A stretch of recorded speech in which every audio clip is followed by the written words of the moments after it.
La charte héméniste de Tevel. L'ère de Babel s'est achevée. Nous sommes entrés dans l'ère de Tevel. L'ère de Tevel, univers, est l'ère de la communication universelle où les habitants de la Terre continuent d'être dispersés et de s'exprimer chacun par son propre langage, comme dans l'ère babélienne, mais où la Terre entière devient de plus en plus une et cohérente, tout au moins en ce qui concerne le déplacement de l'homme vers l'expression, ou le déplacement de l'expression vers l'homme, dans l'espace et dans le temps. L'homme, mâle et femelle, n'est que l'ensemble des hommes dans l'espace et dans le temps. Nous sommes aujourd'hui 6 milliards d'êtres humains, 6 milliards d'univers. Chacun s'exprime, transmet et perçoit à sa propre manière subjective, soumise aux lois de l'espace-temps. N'étant qu'un fragment de l'homme et ne m'exprimant que subjectivement, j'ai cru important et utile de donner une appellation générale, une codification universelle à l'ensemble des expressions, quelle que soit leur nature, et à ceux qui les expriment. C'est ainsi que j'ai emprunté à l'homme et à son génie universel des signes, des symboles, des sons, des nombres, des formes et des éléments qu'il a trouvés, découverts, conçus, imaginés, inventés ou créés. Je les ai éclairés et j'ai tenté de trouver leur signification ou leur raison d'être pour pouvoir les présenter tels que je les ai perçus et compris. C'est pourquoi j'ai appelé l'expression dans sa totalité Emen, me référant à une expression originelle inventée par l'homme, composée d'un son et d'un signe qui ont donné naissance par la suite aux deux lettres M et N, charnières de l'alphabet. La 13e et la 14e lettre sont issues du même signe graphoplastique, divisé en deux, qui symbolisait l'eau, source de la vie, en décrivant les vagues et les ondes. De même, les sons qui émanent de ces deux lettres se prononcent universellement de la même manière, M par les lèvres et N par la langue. En outre, le fait que la lettre M, dont l'équivalent numérique en hébreu est 40, précède la lettre N, dont l'équivalent numérique est 50, ou que la lettre N succède à la lettre M, ne peut que refléter la signification des cycles par lesquels la mort, M, précède la naissance, N, et où la fin engendre le commencement.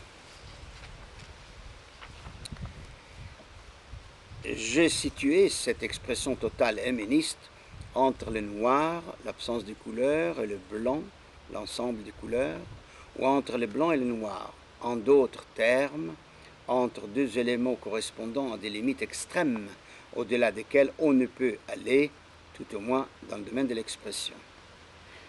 Les traits d'union qui caractérisent cette expression héméniste signifient l'assemblage, l'amalgame et la réunion en partie ou en totalité des expressions subjectives, actives ou passives, dans l'espace et dans le temps. Pour symboliser Emen et codifier les fractions et les fragments qui en émanent, permettant la transmission et la perception des différentes expressions, en partie ou en totalité, je fais appel aux trois symboles géométriques élémentaires et universels. Le cercle, pour toute expression perçue non codée. Le carré, pour toute expression perçue codée basée sur une convention. Le triangle, pour toute expression perçue de laquelle émane une image. Issus eux-mêmes des trois signes concepts premières, les points, le vertical, horizontal et les diagonales, qui seuls ou composés donnent 7 formes de base à l'expression dans sa totalité, à savoir le cercle, le carré, le triangle, les carrés cercles, les cercles triangles, le carré triangle ou le carré cercle triangle. Nous pouvons saisir et comprendre tout ceci qu'en ayant la connaissance de l'évidence d'une vérité première, celle de la dualité, du positif et du négatif, comme source de toute création. Nous sommes donc tous des éménistes conscients ou inconscients. Nous nous exprimons par des formes et nous transmettons par des moyens. Tout est régi par la règle constante, les uns par les autres. L'espace-temps fait de chaque être et de chaque chose un pluriel permanent. Tout émane des uns, est transmis par d'autres et perçu par d'autres. Quel que soit le degré de l'émanation, de la transmission et de la perception, il est toujours subjectif. L'objectivité n'est que l'addition ou la source et l'aboutissement de toutes les subjectivités dans l'espace et dans le temps. Tout émane du même point et tout converge au même point. L'expression n'est définie que par celui qui l'aperçoit, c'est par le degré de sa perception, et non pas par l'essence de sa perception qu'il la transmet aux autres. Il n'y a pas d'expression sans autrui, nous sommes tous l'autrui, les autres. Dans cette ère de Tevel où sont conservées, voire accentuées, les frontières qui séparent les individus, issus de leur propre subjectivité, s'il est un domaine dans lequel les frontières et les barrières n'existent plus ou sont en train de s'effacer, c'est bien celui de la communication et de l'échange. Là où il y a échange, il y a obligatoirement communication, mais là où il y a communication, il n'y a pas obligatoirement échange, et communication ne signifie pas obligatoirement compréhension. Les moyens de communication et d'échange, de fixation, de préservation, de transmission des expressions sont tels aujourd'hui que la connaissance collective, avec tout ce que contient ce terme et tout ce qui en dérive, fait de l'homme une entité et une unité. C'est à cette entité, à cette unité de l'homme, ainsi qu'à son objectivité, à travers l'infini de ses subjectivités individuelles et collectives, qu'aspire la charte éméniste tevelienne. Tout éméniste, c'est-à-dire chacune et chacun, seul ou en groupe, peut adhérer à une association tevelienne tout en conservant sa propre subjectivité. Des associations teveliennes vont naître dans différents lieux du monde. Leur devise est « les uns par les autres, les uns pour les autres ». Les par étant une constante, une évidence, les pour un but, une finalité. Leur idéal est la paix. Chaque association tevelienne fait obligatoirement partie des autres associations teveliennes existantes ou à exister, ainsi que de la confédération tevelienne qui constitue leur entité. Les teveliens, en mettant en œuvre leurs différentes formes d'expression subjective à travers les divers moyens que l'homme a mis à leur disposition, et en agissant les uns par les autres, les uns pour les autres, ont pour but d'augmenter et d'accroître la communication, l'échange et la compréhension entre les hommes dans l'espace et dans les temps. Cela s'accomplira en concevant et en réalisant des rencontres, des expositions, des émissions et des manifestations éménistes de toute nature, locales, régionales, interrégionales et universelles, touchant à l'ensemble des activités de l'homme, développant sa compréhension et mettant ainsi en lumière la prise de conscience de son infinie subjectivité, mais également et en même temps de ses valeurs communes et de sa conscience collective. Des lieux, des maisons et des espaces-temps, Olam, éménistes, ainsi que des MNTech seront constitués dans les différents pays de la planète. Des produits, des programmes et des composés éministes, ainsi que l'encyclopédie éministe, seront conçus, réalisés, édités, promus et diffusés partout dans le monde. La maison de Tevel et la pyramide universelle de l'homme et de la paix seront édifiées. C'est alors que sera réalisé l'Olam éministe tevelien. Cet espace-temps de l'expression humaniste, du savoir, de la connaissance, de la culture et de la mémoire de l'homme, ainsi que de la communication et de l'échange tevelien, sera composé de multiples centres éparpillés aux quatre coins de la planète, centres d'archivage, de consultation MNTech, d'exposition, de rencontres et de transmission qui, réunis, reliés ou assemblés, forment un seul et même édifice plein et parfait. La forme architecturale de cet édifice, qui se veut universelle, sera celle d'une pyramide qui a la base carrée, le côté triangulaire et un pivot central circulaire.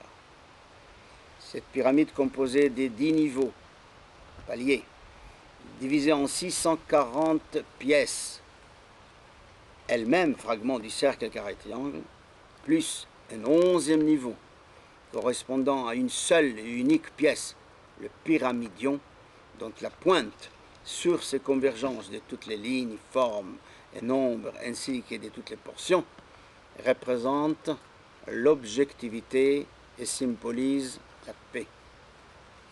Chaque pays ou région du monde, étant à la fois parcelle et centre de la planète, pourrait se faire attribuer une portion de cette pyramide. Chaque portion étant composée d'une ou de plusieurs des 640 pièces pourrait avoir une forme identique ou des préférences différentes des autres. Ce sont ces portions qui constitueront les divers centres de l'Olam éministe tevelien ou qui leur seront rattachés. La réunion virtuelle des différentes portions centres de cette pyramide éclatée permettrait de mieux comprendre la corrélation, l'interdépendance et la complémentarité des diverses portions centres entre elles, comme celles des différentes régions, cultures et civilisations de la planète. En cela, elle évoquerait également l'unité et l'entité de l'homme, ainsi que celle de la terre sur laquelle il est dispersé, et concrétiserait tout particulièrement l'entité et l'unité de son savoir et de son expression éministe. Elle représenterait et symboliserait enfin l'ère de Tevel, l'ère de la communication universelle. Tous les 1000 jours, une rencontre et une exposition universelle de l'homme, nommée également Tevel, aura lieu. Rencontre et exposition tevelienne où nos différentes civilisations et cultures communiqueront et échangeront entre elles pour mieux se connaître et pour mieux se faire comprendre. Tevel sera la fête de l'homme, par l'homme et pour l'homme. Conçue le 17 novembre 1968, elle est née le 10 mai 1974. Le calendrier tevelien, tout en respectant les autres calendriers, se veut objectif et commun à tous. Il est fondé sur les 0, 10, 100, 1000 et 10 000 et a pour unité de base la journée, le temps d'une rotation de la Terre sur elle-même entre deux couchers de soleil. La périodicité des 1000 jours fait échoir la fête de Tevel, chaque fois à une autre date et à une autre saison de l'année, ainsi qu'à un autre jour de la semaine, ce qui tend à affirmer que tous les jours sont propices et teveliens. Le 1000e jour, le jour tevelien que je souhaite voir devenir un jour férié universel, sera précédé par la rencontre d'exposition tevelienne qui se déroulera pendant les derniers 100 jours de chaque période tevelienne des 1000 jours.